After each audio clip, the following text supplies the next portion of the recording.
Today, we will discuss the word picturesque and its meaning. A young girl asked me about this word in the park. Have you ever looked at a scene so beautiful, so perfect, that it felt like it belonged in a painting? That's the magic of the word picturesque. But what does it really mean? And can it be more than just a word we use to describe pretty landscapes? Today, we're going to explore the deeper meaning of picturesque and how it can inspire us to see life differently. Let me start with a story. A few years ago, I was sitting right here in this very park when a young girl approached me.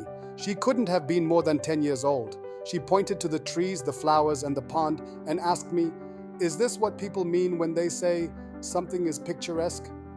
Is this picturesque? Can I use this word to describe other things too, like people or even life?" Her question stopped me in my tracks. It wasn't just about the word, it was about how she wanted to see the world. And that's when I realized picturesque isn't just a word, it's a lens, a way of seeing, and today I want to share that lens with you. So let's start with the basics. Picturesque, pronounced picturesque, comes from the Italian word pittoresco, which means in the manner of a painter. It was first used in English in the early 18th century to describe landscapes that looked like they belonged in a painting. Think rolling hills, charming cottages, and sunsets that take your breath away. But here's the thing, picturesque isn't just about beauty. It's about a specific kind of beauty, one that's almost too perfect, too ideal. It's the kind of beauty that makes you stop and stare. And yes, it's often used to describe landscapes, but can it describe people, or moments, or even life itself? That's the question the young girl asked me, and my answer, absolutely. Picturesque can describe anything that's visually striking, charming, or idyllic. A person with a radiant smile, a moment frozen in time, or even a life filled with meaning and purpose. All of these can be picturesque. But here's where it gets interesting.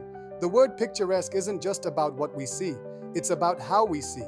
It's about challenging the status quo, pushing our limits, and breaking free from conventional thinking.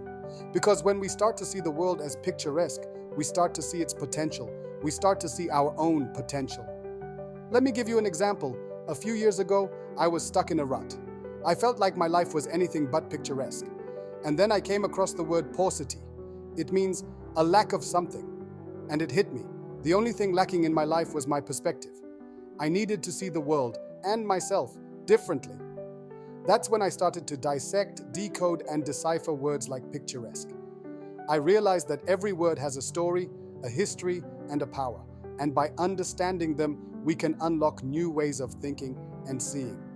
The young girl I met in the park, she taught me that.